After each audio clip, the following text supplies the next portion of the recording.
Dear friends, welcome to Biblical Parivartana. Once again, welcome to Daily Devotions. December 4వ తారీఖు చెందినటువంటి వాక్య భాగం 1 యోహాను 3వ అధ్యాయం. మనం విశ్వాసంలోని గుర్తించటానికి ఇది చాలు, అది అవసరం లేదు. దాని గుర్తు ఇదే, అది కాదు. ప్రార్థన చేసుకుందాం. May the words of my mouth and the meditation of our hearts be acceptable in thy sight, our rock and redeemer. Amen. 3వ అధ్యాయం మొదటి 3 వచనాలు చదువుకుందాం. 1 యోహాను పత్రిక. మనము దేవుని పిల్లలమని పిలువబడినట్లు తండ్రి మనకెట్టి ప్రేమ అనుగ్రహించనో చూడుడి, మనము దేవుని పిల్లలమే. ఈ హేతువు చేత లోకము మనలను ఎరుగదు, ఏలయనగా అది ఆయనను ఎరుగలేదు. ప్రియులారా, ఇప్పుడు మనము దేవుని పిల్లలమై ఉన్నాము. మనమిక ఏమవుదుమో అది ఇంకా ప్రత్యక్షపరచబడలేదు, కానీ ఆయన ప్రత్యక్షమైనప్పుడు ఆయన ఉన్నట్లుగానే ఆయనను చూతుము గనుక ఆయనను పోలియుందుమని ఎరుగుదుము. ఆయన యందు ఈ నిరీక్షణ పెట్టుకొనిన ప్రతివాడును ఆయన పవిత్రుడై ఉన్నట్టుగా తన్ను పవిత్రునిగా చేసుకొనును. ఇక్కడ మనము దేవుని పిల్లలము అని పిలువబడినట్లు తండ్రి మనకెట్టి ప్రేమ అనుగ్రహించును చూడుడి, మనము దేవుని పిల్లలమే. 1వ వచనం, మనము దేవుని పిల్లలమే అని ఎందుకు చెబుతున్నాడు ఆయన అనేది నేను ముందు నా మాటలతో చెబుతాను, తర్వాత ఈ కార్సన్ గారి నోట్స్ చదువుతాను. ఇక్కడ 3 కేటగిరీస్ ఉన్నాయి. ఇది గుర్తు కాదు విశ్వాసాలు పట్టడానికి, అది గుర్తు కాదు, ఇది గుర్తు. యోహాను 3వ అధ్యాయం మనం చదువుకున్నటువంటి 3 వచనాల్లో ఏం చెబుతున్నాడు, ఆ 3 కేటగిరీస్. ఈ దినాల్లో మరి కొంచెం అప్మెన్షిప్ అంటే కొంచెం అడ్వాన్స్డ్ క్రిస్టియన్స్గా కొంతమంది కొన్ని గ్రూపులు ఉంటాయి. ఆ గ్రూపులు వాళ్ళు ఏంటంటే, మేము వివాహం చేసుకోలేదు, మేము కన్యకలుగా ఉన్నాం, అంటే సెలబ్రేట్గా ఉన్నాం, వివాహం ఆడలేదు, కాబట్టి మేము అడ్వాన్స్డ్ క్రిస్టియన్స్, అడ్వాన్స్డ్ విశ్వాసులమే అని 2 కేటగిరీస్ అన్నమాట. మేము ఫ్రంట్ బెంచ్లో పరలోకంలో ఫ్రంట్ బెంచ్లో కూర్చునేటువంటి వాళ్ళము, మిగిలినటువంటి వాళ్ళు తర్వాత ఉంటారు అని. అది అన్ని మతాల్లో కూడాను ఆ కేటగిరీస్ ఉంటారు. మరి ఆర్సీలో రోమన్ క్యాథలిసిజంలో కూడాను ప్రీస్టులు కొంతమంది పెళ్లి చేసుకున్నటువంటి వాళ్ళు ఉంటారు. ప్రొటెస్టెంట్లో తెల్ల బట్టలు కట్టుకుని వాళ్ళు వివాహం చేసుకోకుండా వాక్యం చదువుతూ ఉంటారు, ప్రార్థన చేసుకుంటూ ఉంటారు, ఒక గ్రూప్గా ఉంటారు. అది ఆ కన్యలు వర్జిన్స్ అనేటువంటి మాటని అర్థం చేసుకుంటున్నారు. అంటే పెళ్లి చేసుకున్నటువంటి వాళ్ళు అనేటువంటి రీతిగా ప్రకటన గ్రంథం 14లో ఉన్నట్టుగా ఉంటుంది. అదంతా చదివితే అది అర్థం కాదు. క్రీస్తుల అనుచరులు అంటే స్పెషల్ పీపుల్ కాదు, ఎవరైతే అనుసరిస్తారో ఆ విశ్వాసులు అందరూ అని ఉంటుంది. మరి కన్యలు వాళ్ళు వివాహం ఆడినటువంటి కన్యలు కానీ కన్యకలు కానీ, అక్కడ దాని అర్థం ఏంటి అంటే, దేవునితో కట్టుబడి ఉండి, దేవుని వాక్యానికి కట్టుబడి ఉండి, ఆయనే దేవుడిగా కలిగినటువంటి వాళ్ళు, విగ్రహారాధనలో వేరే దేవుడితో పొత్తులైనటువంటి వాళ్ళు, భార్యాభర్తల మధ్య ఏ విధంగా ఒక భార్యకి ఒక భర్త, ఒక భర్తకి ఒక భార్య, ఆ ఎక్స్క్లూజివ్ రిలేషన్షిప్ అది లేకుండా వేరే వాళ్ళు ఉంటే అది విగ్రహారాధనతో సమానంగా క్రొత్త నిబంధన పాత నిబంధన రెండింటిలో కూడాను ఆ విధంగా చెప్పబడుతుంది అనమాట. కాబట్టి విగ్రహారాధనతో పొత్తు లేనటువంటి వాళ్ళు, మనల్ని సృష్టించి విమోచించినటువంటి దేవుడు, ఆ యేసుక్రీస్తు ఎవరిని తండ్రి అని పిలిచాడో ఆ దేవుణ్ణి దేవునిగా కలిగినటువంటి వ్యక్తులు వాళ్ళు వేరే వాళ్ళని ఆరాధించరు అని కన్యలుగా కన్యకలుగా వాళ్ళు అక్కడ వివరించబడ్డారు ప్రకటన గ్రంథం 14లో. కాబట్టి అక్కడ స్పెషాలిటీ ఏమి లేదు. కానీ ఈ గుర్తుగా పెళ్లి చేసుకోకపోతే వాళ్ళు ఫస్ట్ గ్రేడ్ క్రిస్టియన్స్, మిగిలినటువంటి వాళ్ళు సెకండ్ గ్రేడ్ లాగా ఉంటారు. లేకపోతే ఇంకేమంటారంటే జయంపు జీవితం కలిగినటువంటి వాళ్ళు. ప్రకటన గ్రంథంలోనే మరి 2-3 అధ్యాయాలు ఉంటాయి కదా, 7 సంఘాలకి చెప్పినప్పుడు దీన్ని జయించువారు అంటే వాళ్ళు శోధనలో ఉన్నారు, వాళ్ళు జయించువారు. ఆ జయించితే వాళ్ళు స్పెషల్ పీపుల్, వాళ్ళు ముందడుగు వేసేటువంటి వాడు. వన్ అప్మెన్షిప్ అంటే అందరికంటే కొంచెం ముందుగా ఒక స్టెప్ వేసినటువంటి వాళ్ళు. నాది ముందడుగు అని చెప్పేటువంటి వాళ్ళు వన్ అప్మెన్షిప్ అని అంటారన్నమాట. అంటే వీళ్ళు ప్రత్యేకమైనటువంటి విశ్వాసులుగా వాళ్ళు అనుకుంటారు. ఇంకా మూడవది ఏంటి అంటే నేను దేవుడిని చూశాను, నాకు కల వచ్చింది, పరలోకంలో దేవుని చూశాను, చనిపోయిన తర్వాత నేను చూసి మళ్ళీ తిరిగి వచ్చాను, దేవుని చూసి పరలోకాన్ని చూశాను. లేకపోతే కొందరు ఏమంటారంటే విన్నాను, కొందరు యేసుక్రీస్తునందు విశ్వసిస్తే మా పాపాలు పోతాయి. మరి పాపాలు పోతాయి అని బైబిల్లోనే ఉన్నది, నీకు ప్రత్యేకత ఏంటి? నువ్వు ఆ మాటలు వినాలి. స్వయంగా దేవుని యొక్క స్వరాన్ని విని దేవుడిని క్షమించాడు అనేటువంటి రీతిగా ఆ మాటలు వినాలి. కాబట్టి వాళ్ళే విశ్వాసులు అని చెప్తారు. ఇంకొక కొంతమంది ఏమంటారంటే మా డినామినేషన్కి చెందినటువంటి వాళ్ళు నిజమైనటువంటి విశ్వాసులు. వాళ్ళు ముందు అడిగేశారు. లేకపోతే మా దగ్గర బాప్తిస్వం పొందినటువంటి వాళ్ళే నిజమైనటువంటి విశ్వాసులు, నిజమైనటువంటి క్రైస్తవులు. కొంతమంది ఏమంటారంటే ప్రవచనం కలిగినటువంటి వారు కానీ, భాషల్లో మాట్లాడే కానీ, స్వస్థపరిచేటువంటి వాళ్ళు కానీ వాళ్ళు ప్రత్యేకమైనటువంటి అడ్వాన్స్డ్ విశ్వాసులు అని అంటారు. లేకపోతే 5 సార్లు మేము బైబిల్ చదువుతున్నాం కాబట్టి మేము స్పెషల్, 3 సార్లు రోజుకి 3 సార్లు ప్రార్థన చేస్తాం అనేటువంటి వాళ్ళు స్పెషల్గా. కొంతమంది ఏమంటారంటే విశ్రాంతి దినాన అంటే ఆదివారం దినాన, వాళ్ళ దృష్టిలో విశ్రాంతి దినం అంటే ఆదివారం, విశ్రాంతి దినం అంటే శనివారం కదా, కానీ వీళ్ళ దృష్టిలో ఆదివారం ఏం పని చేయరు కాబట్టి వాళ్ళు స్పెషల్. అక్కడ గుర్తు యోహాను పత్రికలో చెప్పినటువంటి రీతిగా ఈ మార్పు చెందినటువంటి వాళ్ళు, యేసుక్రీస్తు నమ్మి పరివర్తన చెందినటువంటి వాళ్ళు, జీవితంలో పరివర్తన ఎలాంటి పరివర్తన అంటే 3 విధాలైనటువంటి పరివర్తనలు.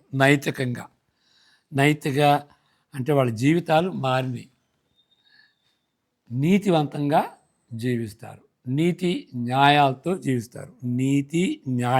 జీవిస్తారు. అంటే దేవుని ఆజ్ఞల ప్రకారం వెళ్తారు అని ఈ పత్రికలో చెప్తాడు ఆయన. నైతిక జీవితం అంటే, మారిన జీవితం అంటే దేవుని ఆజ్ఞలకి లోబడి. రెండో గుర్తు ఏంటి అని అంటే తోటి విశ్వాసుల్ని ప్రేమిస్తారు. వాళ్ళతో జగడమాటం కానీ, కొట్టడం కానీ, తిట్టడం కానీ అది కాకుండా, వాళ్ళతో వైరం పెట్టుకోవటం కానీ అది కాకుండా ప్రేమ అనేది ఉంటుంది. దేవుణ్ణి ప్రేమించేటువంటి వాడు మిగిలినటువంటి విశ్వాసాన్ని ప్రేమిస్తాడు.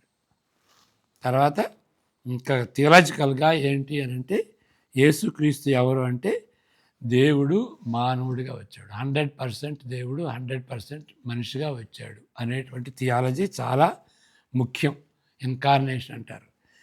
ఈ మూడు యేసుక్రీస్తు నమ్మినటువంటి వాళ్ళు మారిపోతారు, వాళ్ళలో జీవితంలో పరివర్తన వస్తుంది. ఈ మూడు విధాలుగా పరివర్తన వస్తుంది. అది లేదు అని అంటే ఇక దీనికి ఈ గుర్తులు ఉండినా ఉండకపోయినా కానీ ఈ గుర్తులుంటే చాలు అని అని ఈ పత్రికలో ఉంటుందన్నమాట. ఈ పత్రిక అంతటిలో ఇది సారాంశం. ఓకే, దానిలో కొన్ని అసైడ్స్ కూడా ఉంటాయి అనుకోండి. కానీ ఈ పత్రికని సమ్మరైజ్ చేయాలంటే ఈ పరీక్షలు, నువ్వు నైతికంగా జీవిస్తున్నావా, నువ్వు విశ్వాసివి. సమాజంలో నువ్వు అక్కడ ఉన్నటువంటి విశ్వాసుల్ని ప్రేమిస్తున్నావా, నువ్వు విశ్వాసివి. మరి సిద్ధాంతపరంగా, దైవ సిద్ధాంతపరంగా యేసుక్రీస్తు దేవుడు మనిషి అని 100% దేవుడు 100% మనిషి అని నమ్ముతున్నావా, అయితే నువ్వు విశ్వాసివే, నువ్వు క్రైస్తవుడివే. ఇవి గుర్తులు. దీన్ని ఆబ్జెక్టివ్ టెస్ట్ అంటారు. వీటిని మనం చూడొచ్చు. ఈ లిస్ట్ వేసి టిక్ చేసుకోవచ్చు. అయితే ఈ టిక్ చేసుకుంటే నువ్వు క్రైస్తవుడివే, నువ్వు విశ్వాసవే అని చెప్పవచ్చు. ఇది గుర్తులు అని అంటాడు. ఇప్పుడు వీళ్ళు ఏంటంటే ఇక్కడ ఉన్నటువంటి వాళ్ళు అంతకుముందు ఇక్కడ ఉన్నారు, ఇక్కడ నుండి వాళ్ళు ఇక్కడికి వచ్చారు, ఇక్కడ నుండి వాళ్ళు ఇక్కడికి వచ్చారన్నమాట. ఎందుకంటే ఇది సరిపోవు, ఇది ఉండాలి అనేటువంటి రీతిగా ఇక్కడికి వచ్చారు. ఇక్కడ 2వ అధ్యాయంలో ఆయన అంటాడు, 19లో ఏమంటాడంటే, మన దగ్గర యోహాను అంటాడు, మన దగ్గర ఉండి వాళ్ళు బయటికి వెళ్ళారు అని అంటాడు. అంటే ఇక్కడికి వచ్చేసేసారు, అక్కడి నుండి ఇక్కడికి వచ్చారు. అయితే తర్వాత ఏమంటాడంటే, మనం చదివినటువంటి వాక్య భాగంలోని, మీకు ఇవి ఉంటే చాలు. మరి వీళ్ళ సంగతి ఏమంటామంటే, వీళ్ళు ఎక్కడి నుండి ఇక్కడికి వచ్చారు కాబట్టి వీళ్ళు దేవుని ఎదగలేదు. ఇది స్వార్థకు సంబంధించింది. యేసుక్రీస్తు దేవుడు మనిషి, ఆయన నమ్మినప్పుడు ఈ విధంగా అయ్యాం కాబట్టి ఇది సువార్త. ఇది ఇది ఎవరి సువార్త అంటే అపోస్తుల సువార్త. ఇది నమ్మాలి. ఇది నమ్మకపోతే వాడు విశ్వాసి కాదు, దేవునితో సంబంధం లేదు. కాబట్టి ఇక్కడి నుండి బయటకు వచ్చారు అంటే వీళ్ళు దేవుని ఎరగరు, వీళ్ళు లోకస్తులు. దీనికి కట్టుబడి ఉంటేనే వాడు నిజమైన క్రైస్తవుడు, నిజమైన విశ్వాసి. ఇక్కడ నుండి బయటకు వచ్చాడు అంటే దీనికి చెందినటువంటి వాడు కాదు అని ఇక్కడ ఈ భాగంలో చెబుతున్నాడు అన్నమాట. ఇంకా ఏం చెబుతున్నాడంటే, ఒకట్లో ఉన్నటువంటి లోని వారే దేవుని తెలుసుకొనలేదు, వాళ్ళే తెలుసుకోవాలా, వీళ్ళు దేవుని తెలుసుకున్నారు అని చెప్తాడు. వీళ్ళు తెలుసుకోలేదు, ఎందుకంటే ఇక్కడ నుండి బయటకు వచ్చారు కాబట్టి. ఇంకా ఏం చెబుతాడంటే, ఈ నిరీక్షణ కలిగినటువంటి వాళ్ళు, అంటే నిరీక్షణ అంటే మహిమలో మనం చనిపోయిన తర్వాత, యేసుక్రీస్తు వచ్చిన తర్వాత మనం మహిమలో చేరతాం. మనం చనిపోయిన వెంటనే విశ్వాస యొక్క ఆత్మ దేవునితో ఉంటుంది. యేసుక్రీస్తు వచ్చినప్పుడు మన శరీరాలు కూడా పునరుద్ధానం చెంది మహిమ శరీరాలు పొందుకుని ఆ శరీరాలతో దేవునితో ఉంటాం. అక్కడ అప్పుడు సంపూర్ణత వస్తుంది, మన రక్షణకి సంపూర్ణత వస్తుంది. అప్పుడు మనం పరిశుద్ధంగా ఉంటాం, తప్పనిసరిగా వెళ్తాం అక్కడికి. ఎందుకంటే దేవుని యొక్క ప్రేమను బట్టి తప్పనిసరిగా ఆయన తీసుకెళ్తాడు, మనం పరిశుద్ధంగా ఉంటాం. అయితే ఇప్పుడు మనం బ్రతికున్నప్పుడే ఈ పరిశుద్ధంగా ఉంటాము అని నిరీక్షణ కలిగి ఉండటమే కాదు, ఇప్పుడు కూడాను ఆ పరిశుద్ధ జీవితం జీవించాలని ఆశిస్తాడు నిజమైనటువంటి విశ్వాసి. అది ఈ 3 వచనాల్లో ఉన్నది. ఇది మీరు అర్థం చేసుకుంటే మన నోట్సు మరలా నేను చెప్పిన దాన్నే ఆ నోట్స్లో రిపీట్ చేయబడింది. ఇవి నా మాటలతో చెప్తున్నాను.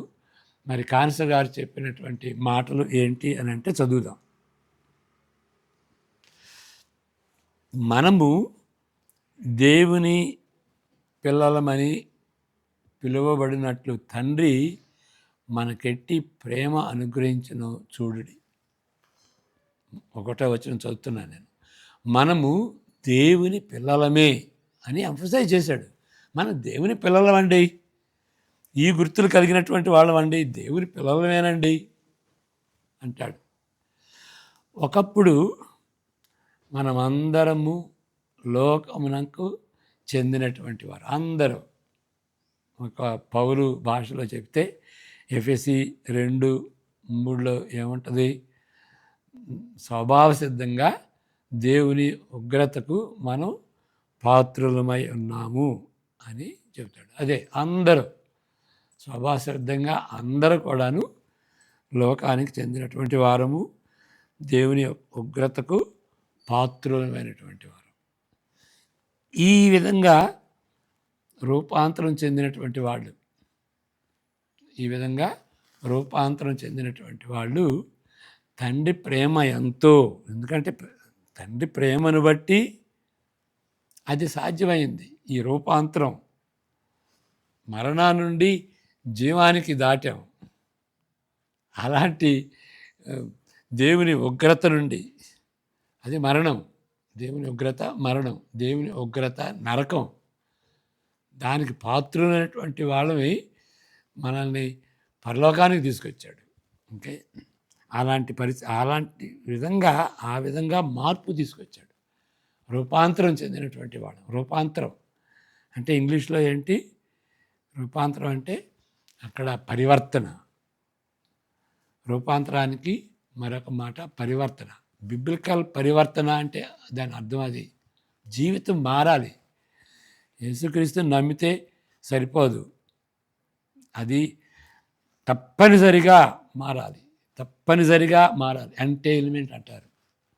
కోతికి టెయిల్ ఎట్లా ఉంటుందో, టెయిల్ లేకపోతే అది కోతి ఎట్లా అవుతుంది అంటే ఇక నరకటమే కదా అంతా, అది వేరే విషయం అనుకోండి. కోతి అంటే తోక ఉంటుంది, టెయిల్. అది అంటే నేను గుర్తుపెట్టుకోవడానికి ఆ విధంగా చెప్తాను. టెయిల్. క్రైస్తవుడు అంటే ఈ టెయిల్ ఉండాలి, పరివర్తన జీవితం ఉండాలి. ఆ 3 విధాలుగా నేను చెప్పాను కదా. అది లేదు అంటే క్రైస్తవుడు కాదు. అది రూపాంతరం అంటే. రూపాంతరం ఆ విధంగా మన కర్మకార్యాలు ధర్మకార్యాలు చేసిన దాన్ని బట్టి కాదు, దేవుని యొక్క ప్రేమను బట్టి, దేవుని యొక్క కృపను బట్టి. ఆయన యేసుక్రీస్తు ఆయన పంపించాడు కాబట్టి, ఆయన యేసుక్రీస్తు మన నిమిత్తమై మరణించి తిరిగి లేచాడు కాబట్టి, నరకాన్ని ఆయన అనుభవించాడు మన పక్షాన, బలిగా చనిపోయాడు. దాన్ని బట్టి అది దేవుని ప్రేమ. క్రీస్తు ప్రేమ అనొచ్చు, తండ్రి ప్రేమ అనొచ్చు, ఏదన్నా ఒకటే. వాళ్ళిద్దరూ మనల్ని ప్రేమించి, అది ఎలాంటి ప్రేమ? అధికమైనటువంటి ప్రేమ. ఎందువలనగా దానికి ఎవరూ పాత్రులు కాదు. నరకానికి పాత్రులమి మనం, దేవుని యొక్క ఉగ్రతకు పాత్రులమి. అలాంటి వాళ్ళని మార్చాడు, మహిమకు పాత్రులుగా చేశాడు, పరలోకానికి పాత్రులుగా చేశాడు. అది ఎంతో అధికమైనటువంటి ప్రేమ. ప్రతి ఆదివారం make it a point when you go to church, మీ వ్యక్తిగతంగా కానీ సంఘంగా కానీ థ్యాంక్ యూ లార్డ్ అని చెప్పాలి. నువ్వు నిజంగా విశ్వాసి అయితే, నిజమైనటువంటి క్రైస్తవుడు అయితే, ఆ యొక్క ప్రేమను బట్టి అంతగా ప్రేమించేవయ్యా, అంతగా ప్రేమించి నన్ను రక్షించేవయ్యా, నా జీవితంలో మార్పు తీసుకొచ్చేవయ్యా, నీకు వందనాలయ్యా అని ఆ యొక్క మన మార్పుని, మన రక్షణను కంప్లీట్గా 100% ఆయనకు ఆపాదించాలి. ఇంకా కొన్ని విషయాలు ఉన్నాయి. మొదటిది, మనము దేవుని పిల్లలమే అని నొక్కి చెప్పబడిన ఆశ్చర్యార్థకమునకు, ఇక్కడ ఆశ్చర్యార్థకం ఎక్స్క్లమేషన్ మార్క్ ఉంది. మనం దేవుని పిల్లలు అని అంటలేదు, ఆశ్చర్యంగా చెబుతున్నాడు. నొక్కి చెప్పబడిన ఆశ్చర్యార్థకమునకు బహుశా మొదటి కారణం, బహుశా అంటున్నాడు. ఇట్ ఈజ్ ఎందుకంటే అక్కడ 2:19 ఓకే, 2:19 చదివితే మనకు అర్థమవుతుంది ఏంటి దీనికి కారణం ఏంటి అంటే, వీటన్నిటిని బట్టి 2:19 బట్టి, మరి ఆ 3 అంశాలను బట్టి, పత్రికలో 5 అధ్యాయాలు ఉన్నటువంటి ఈ 3 అంశాలను బట్టి, నేను చెప్పినటువంటి ఈ 3 అంశాలను బట్టి, ఇదంతా వీటన్నిటినీ ధ్యానించుకుంటే ఆ కన్క్లూజన్కి వస్తాం. కాబట్టి బహుశా అని అంటాడు. నిజమైనటువంటి స్కాలర్స్ అక్కడ లేనటువంటి మాటలు చెప్పేటప్పుడు, ఒక కన్క్లూషన్కి వచ్చేటప్పుడు బహుశా అని అంటారు. అది గంభీరమైనది. బహుశా అనేది అది వీక్ పాయింట్ కాదు, ఇట్ షోస్ వన్స్ స్కాలర్షిప్ అన్నమాట. బహుశా ఇక్కడ మొదటి కారణం ఏంటి అని అంటే, విశ్వాసులను తారుమారు చేయుటలో సంఘమును విడిచిపెట్టినటువంటి వారు. ఓకే, చదువుదాం ఇప్పుడు. 2:19 వారు మనలో నుండి, అంతకుముందు సంఘంలో ఉన్నారు, అపోస్తులు చెప్పినటువంటి రీతిగా అక్కడ సువార్త చెప్పబడుతూ అక్కడ సంఘ సభ్యులుగా ఉన్నారు. మరి అక్కడ నుండి బయటకు ఎందుకు వచ్చారు? అది వారు మనలో నుండి బయలు వెళ్ళిరి, కానీ వారు మన సంబంధులు కాదు, నిజమైనటువంటి క్రైస్తవులు కాదు, నిజమైనటువంటి విశ్వాసులు కాదు.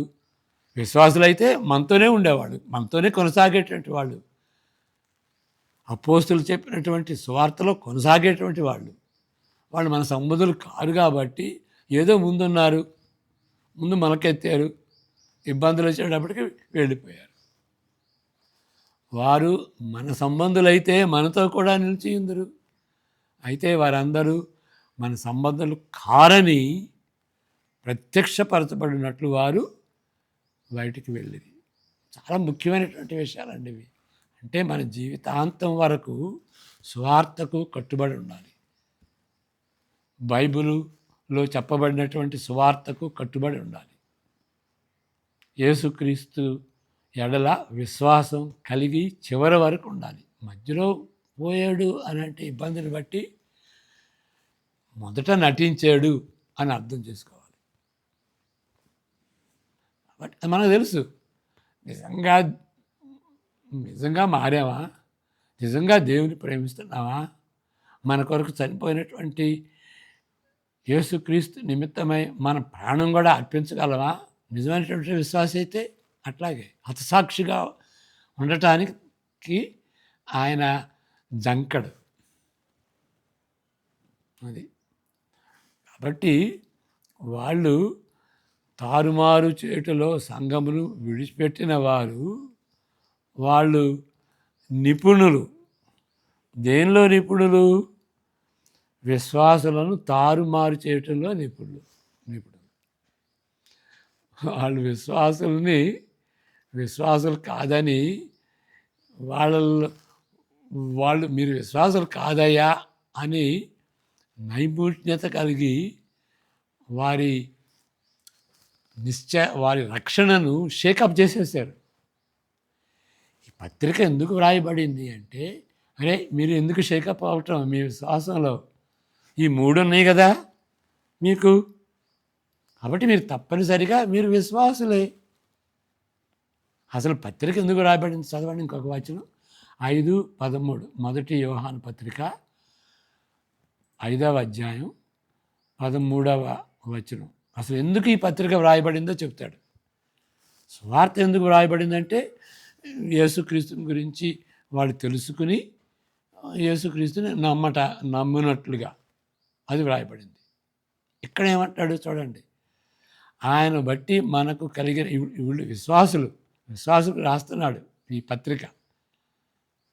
సువార్త అవిశ్వాసులకి రాసి వాళ్ళు విశ్వాసులు అయ్యేటటువంటి రీతిగా ఇక్కడ విశ్వాసులకు రాస్తూ వాళ్ళు తప్పనిసరిగా మేము విశ్వాసులమి అని ఒక అష్యూరెన్స్ వాళ్ళకు ఉండేటువంటి రీతిగా అటు ఇటుగా ఉండకూడదు.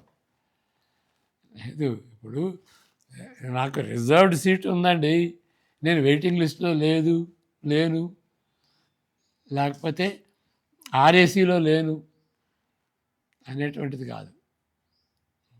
ఖచ్చితంగా నాకు కన్ఫర్మ్డ్ సీట్ ఉంది అనేటువంటి రీతిగా నేను ఐఎమ్ బౌండ్ ఫర్ హెవెన్, నేను చనిపోయినప్పుడు తప్పనిసరిగా నేను పరలోకానికి వెళ్తాను, తప్పనిసరిగా యేసుక్రీస్తుని నమ్మాను, తప్పనిసరిగా ఆయన నా పాపాలు క్షమించాడు, తప్పనిసరిగా ఆయన కుమారుడిని అయ్యాను, తప్పనిసరిగా క్రీస్తు అనుచరుణ్ణి, కమ్ వాట్ మే, బ్రతికినా కానీ చనిపోయినా కానీ నేను దేవుని కుమారుణ్ణి కుమార్తెను, ఆ నిశ్చయత ఉండాలి.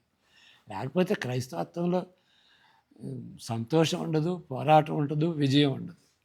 Identity, or a believer or unbeliever ఖాయం చేసుకోవాలి. నేను నమ్మలేదండి, ఆర్విజీ లాంటి వాళ్ళు దేవుడు అనేవాడు యేసుక్రీస్తు అండి, కానీ ఆయన నేను నమ్మను, ఎందుకంటే నేను పాపం వదిలిపెట్టాలి, నేను దానికి సిద్ధంగా లేదు. Okay, but at least he is sure that is not a believer in Christ. Are you sure that you are a believer in Christ? ఖాయం చేసుకోవాలి. అందుకు రాయబడింది. ఆయనను బట్టి మనకు కలిగిన ధైర్యం ఏదనగా ఆయన చిత్తానుసారముగా మనం ఏది అడిగినను ఆయన మనవి ఆలకించునను. 12 చదవండి దయచేసి, అంటే ఇంగ్లీష్లో 13 ఉంటుంది, తెలుగులో 12. దేవుని కుమారుని నా మందు విశ్వాసముంచు మీరు, విశ్వాసులు వాళ్ళు, నిత్య జీవము గలవారని రూఢిగా తెలుసుకున్నట్లు నేను ఈ సంగతులు మీకు వ్రాయిస్తున్నాను. విశ్వాసం ఉంచు మీరు, వీళ్ళు విశ్వాసులే, కానీ గ్యారంటీ చేసుకోవటానికి నిత్య జీవం కలవారని, నిత్య జీవం ఉంటే సరిపోదు, నిత్య జీవం ఉన్నదని గ్యారంటీ చేసుకోవాలి, అందుకని వ్రాస్తున్నాడు. Okay, all right, let's move on. దేవునితో తమకు మాత్రమే, ఇప్పుడు ఈ మొదటి కేటగిరీకి చెందినటువంటి వాడు వీళ్ళ సంగతి చెప్తున్నాడు. వాళ్ళు దేవునితో తమకు మాత్రమే అంతర్గత సంబంధం ఉందని, ఇన్నర్ కనెక్షన్ ఉంది దేవునికి. అందరికీ విశ్వాసులకు లేని కనెక్షన్ మాకు దేవునితో ఉన్నది. నిజమైన జ్ఞానం మేము కలిగి ఉన్నాం. గ్నోసిస్ అంటే జ్ఞానం, వాళ్ళని నాస్టిక్స్ అంటారు. గ్నోసిస్ ఇక్కడ గ్రీకులో గ్నోసిస్, ఓకే, నాస్టిసిజం అనేటువంటి మాట దీన్ని బట్టి వచ్చింది. ఇంత చెప్పుకున్నాం కదా, యేసుక్రీస్తు మనిషిలాగా ఉంటాడు కానీ మనిషి కాదని, అదే వీళ్ళ ప్రాబ్లం, అది నాస్టిసిజం. ఎందుకంటే వాళ్ళు విశ్వసించేది ఏంటి అంటే దేవుడు పవిత్రుడు, మనం పాపులమి, మన ఆత్మ దేవునికి సంబంధించింది, మన శరీరం పాపానికి సంబంధించింది, కాబట్టి దేవుడు మనిషి కాడు, కాబట్టి మనం ఇది మన ఆత్మ మంచిదే, మన శరీరం చెడ్డది, అది వాళ్ళ ఫిలాసఫీ. కాబట్టి ఈ శరీరాన్ని అది చెడ్డది కాబట్టి రెండు విధాలుగా వాడుకుంటారు. స్ట్రిక్ట్గా ఉండాలి. శరీరం చెడ్డది కాబట్టి కట్టేసుకో. నాలుగు బయటికి లాగి మేకులు కొట్టు, ఎందుకంటే చెడ్డది. నువ్వు ఫాస్టింగ్ చేసేసాయి, నువ్వు కత్తులతో నీ రొమ్ము గుద్దుకో, నువ్వు వీపు గుద్దుకో, నిప్పుల మీద నడు, ఎందుకంటే నీ శరీరం పాపది. అదొకటి. శరీరం పాపది, పాపం పాప శరీరం అనేటువంటి వాళ్ళు ఇంకొకటి ఏం చేస్తారంటే, నువ్వు ఏదైనా చేసుకో, నువ్వు శరీరంతో చేసింది ఆత్మకి అంటుకోదు, నీ ఇష్టం వచ్చినట్టు జీవించు, వ్యభిచారం చేయి, ఏమవుతుంది? చూసారా, ఈ శరీరం పాప శరీరం అనేటువంటి ఆ విధంగా నమ్మితే చాలా కీడు వస్తుంది మన జీవితంలో. దానికి ఆ తెగకి సంబంధించినటువంటి వాళ్ళు వీళ్ళు నాస్టిక్స్, డేంజరస్. అది నాకే జ్ఞానం ఉంది అని అంటారు. తాము మాత్రమే. ఇప్పుడు ఈ రెండు విధాలుగా కూడాను జ్ఞానం అన్నది శరీరం, పాప శరీరం అని మాకు జ్ఞానం ఇచ్చాడు. ఆత్మ ఒక్కటే జ్ఞానం. ఆ ఆత్మ దేవుల్లో లీనం కావాలి, అది మాకు సీక్రెట్ నాలెడ్జ్. మేము ప్రార్థన చేసుకుంటాం, కొన్ని మంత్రాలు చదువుతాం, ఆ జ్ఞానం సంపాదించుకుంటాం. చాలా డేంజరస్ అండి. తాము నిజముగా అర్థం చేసుకున్నారు, నిజంగా అర్థమవుతుంది, నిజమైనటువంటి జ్ఞానంతో కలిగి వాళ్ళకి మాత్రమే నిజమైనటువంటి అర్థం ఉన్నది, వాళ్ళకి మాత్రమే నిజమైన అభిషేకం కలవాలని. నిజమైన అభిషేకం మాకే ఉన్నదని నొక్కి చెప్తారు. దీని ప్రభావం విశ్వాసులను బలహీనపరిచింది. ఈ విధంగా నమ్మేటువంటి వాళ్ళ ప్రభావం నిజమైనటువంటి విశ్వాసాన్ని బలపరిచింది. అయితే యోహాను పాఠకులు సత్యమైన అభిషేకమును పొందితురని, నిజమైనటువంటి అభిషేకాన్ని వాళ్ళు పొందారు అని చెప్తాడు. వారు దేవుని ద్వారా తిరిగి జన్మించిన వారని, ఈ 2 వచనాలు చదువుకోండి, 27, 29. అదే రుజువు, పరివర్తన జీవితమే అదే రుజువు అని ఆయన చెప్తున్నాడు. దేవుని ప్రేమ వారిపై కుమ్మరించబడినది కాబట్టి వారు దేవుని పిల్లలైతిరి అని యోహాను ఉద్ఘాటిస్తున్నాడు. మనం దేవుని పిల్లలమే. చూసారా ఆ కనెక్షన్? చూసారా ఎందుకు అంటున్నాడు, ఎందుకు నొక్కి చెప్తున్నాడు? ప్రతి తరములో విశ్వాసులకు ఇది వర్తించే విషయం అని చెప్పాలి. వాళ్ళకే కాదు, ఫస్ట్ సెంచరీలో ఉన్నటువంటి ఆ వాళ్ళకే కాదు, మనం కూడా అతి అతి అతి సూపర్ బిలీవర్స్ వీళ్ళు. సూపర్ బిలీవర్స్ అసలు బిలీవర్సే కాదు వాళ్ళు, కానీ వాళ్ళు సూపర్ బిలీవర్స్ అనుకుంటారు. అతి అత్యాత్మికమైన గ్రూపులకు చెందిన వారు విపరీతంగా తప్పుదారి పట్టిన వాదనల ద్వారా విశ్వాసులను బెదిరిస్తారు. వారు ఒక రకమైన ఆధ్యాత్మికంగా అందరికంటే ముందు అడుగు వేసినటువంటి విశ్వాసులుగా తలంచి ఇతరులను, నిజమైనటువంటి విశ్వాసులను తారుమారు చేస్తారు. కానీ మనం దేవుని పిల్లలం అని వాళ్ళు ఏదో గంభీరంగా చెప్పనవసరం లేదు, షౌట్ చేయని అవసరం లేదు, ఇతరులను కన్విన్స్ చేయని అవసరం లేదు.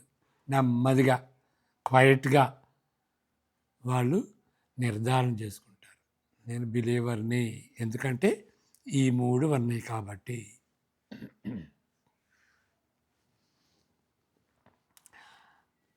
మనం దేవుని పిల్లలమే. ప్రతి తరంలో ఇది అవసరం అన్నమాట. మనము దేవుని పిల్లలం అని నెమ్మదిగా నిర్ధారణ చేసుకుంటారు. అది చాలు, ఇంకా ఏం అవసరం లేదు.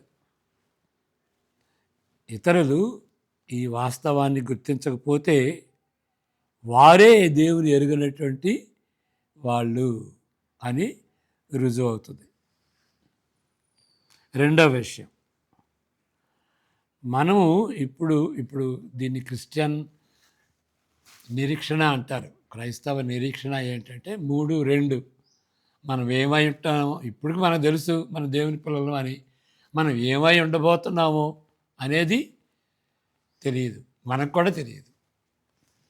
అది మనము ఇప్పుడు దేవుని పిల్లలమైనప్పటికీ మనం ఇక ఫ్యూచర్లో ఏమై ఉందుమో అది ఇంకా పరచబడలేదు. 2వ వచనం అంటే ఒకవైపేమో దేవుని దగ్గర నుండి కొన్ని విషయాలు పొందుకున్నాం, మనం దేవుని పిల్లలం అయ్యాం, మన పాప క్షమాపణ దొరికింది. వాటిని తక్కువగా అంచనా వేయకూడదు, వాటిని తగ్గించి కూడా చూడకూడదు. ప్రియులారా, ఇప్పుడు మనము దేవుని పిల్లలమై ఉన్నాము, అది దాన్ని బట్టి సంతోషించాలి. కానీ మరొక వైపు ఇది టెన్షన్ అన్నమాట. Already not yet. మరొక వైపు మన పరిపూర్ణత కొరకు, మన సొంత అంతిమ పరివర్తన కొరకు, అంతిమ పరివర్తన స్టిల్ ఇన్ ఫ్యూచర్, దానికోసం మనం ఎదురు చూస్తున్నాం. 3వ విషయం, వాస్తవానికి ఈ దృక్పథంతో జీవించే ప్రతి ఒక్క విశ్వాసి, దేవుని బిడ్డ ఏం చేస్తాడు? ఆయన యందు అంటే దేవుని యందు లేకపోతే క్రీస్తు యందు, అంతేగాని ఆ విశ్వాసి యందు కాదు అని ఈ బ్రాకెట్లో మనం చెప్తున్నాం. ఓకే, విశ్వాసి యందు ఆధారపడటం ఏంటి? ఆయన యందు అంటే హీ ఈజ్ ది ఆబ్జెక్ట్. దేవుడు మనకి ఆబ్జెక్ట్, యేసుక్రీస్తు మనకి ఆబ్జెక్ట్. ఓకే, మనం విశ్వసిస్తుంటే మనం ఆయన్ని విశ్వసించాలి కానీ ఇప్పుడు క్రీస్తు లేకపోతే దేవుడు, మన విశ్వాసం ఆయన మీద ఉండాలి, అంతేగాని మన విశ్వాసం మన మీద ఉంచకూడదు. కాబట్టి ఆయన యందు అంటే, కొంతమంది ఆయన యందు అంటే తనకు తానే అని అనుకుంటారు, కానీ అది తప్పు, ఇది రైట్. Okay, all right. ఇప్పుడు ఆయన యందు ఈ నిరీక్షణ పెట్టుకొనిన ప్రతివాడును ఆయన పవిత్రుడు ఉన్నట్లుగా, అంటే దేవుడు పవిత్రుడై ఉన్నట్లుగా తనను తాను పవిత్రునిగా చేసుకోవాలి. క్రైస్తవుడు పరిపూర్ణతలో తాను అతనికి ఏమి కలుగునో దాన్ని మనం చూడగలుగుతున్నాం. అదే నిరీక్షణ. పరలోకంలో ఉన్నదాన్ని మనం చూడగలుగుతున్నాం. అప్పటికే ఆ విధంగా మారాలి అని ఆసక్తి చూపుతాడు ఆ వ్యక్తి. ఆ చూడగలిగినటువంటి మన నిరీక్షణ పరలోకంలో ఏముంటుందో అది చూడగలిగినటువంటి వాడు ఇప్పుడు ఆ విధంగా మారాలి, ఆ విధంగా ఉండాలి అని ఆసక్తి చూపుతాడు. మనము తండ్రి ప్రేమను పొందుతాము. ఆ ప్రేమను బట్టి ఒకరోజు మనము పరిశుద్ధులమవుతామని మనకు తెలియను. కాబట్టి అప్పటికే మనము ఇప్పుడు పరిశుద్ధులమవుటకు ప్రయత్నిస్తాం. అక్కడ పవిత్రులుగా ఉంటాం కాబట్టి ఇప్పుడు మనం అప్పటి పవిత్రతను ఆశించి ఇప్పుడే మనం సిద్ధపడతాం అన్నమాట ఆ జీవితానికి. కాబట్టి పరిశుద్ధంగా ఉండటానికి ప్రయత్నిస్తాం. ఈ విధంగా 2వ అధ్యాయం ముగిసే విధానానికి సంపూర్ణంగా అనుగుణంగా ఉంటుంది. 29వ వచనం చివరి వచనం, ఆయన నీతిమంతుడని ఎరిగి ఉన్న ఎడల నీతిని జరిగించు ప్రతివాడును ఆయన మూలంగా పుట్టి ఉన్నాడని ఎరుగుదుము. కాబట్టి నీతివంతంగా జీవిస్తాడు ఆ విశ్వాసి, ఎందుకంటే ఆయన నిరీక్షణ నీతితో కూడినటువంటి కాబట్టి ఇప్పుడు దాని దృష్టిలో పెట్టుకుని ఇప్పుడు దానికి సిద్ధపడుతూ నీతి యొక్క నైతిక జీవితాన్ని ఆశిస్తాడు, ప్రయత్నిస్తాడు. ఆ జీవితంలో మార్పు కలుగుద్ది. ఇదంతా మార్పు అన్నమాట, పర్ఫెక్ట్ కాడు. ఇక్కడి నుండి అక్కడికి దానికి వెళ్ళటానికి ఆ మార్గంలో ఉంటాడు, ఆశిస్తాడు. ఆ మార్గాన్ని పడతాడు, మెచ్యూర్ అవుతాడు, ముందుకు కొనసాగుతాడు. ప్రార్థన చేసుకుందాం. యెహోవా నిన్ను ఆశీర్వదించి కాపాడునుగాక. తన సన్నిధి కాంతిని నీపై ప్రకాశింపచేసి నిన్ను కరుణించునుగాక. ఆయన తన సన్నిధి కాంతిని నీపై ఉదయింపజేసి నీకు సమాధానము కలుగజేయునుగాక. ఆమేన్. God bless you.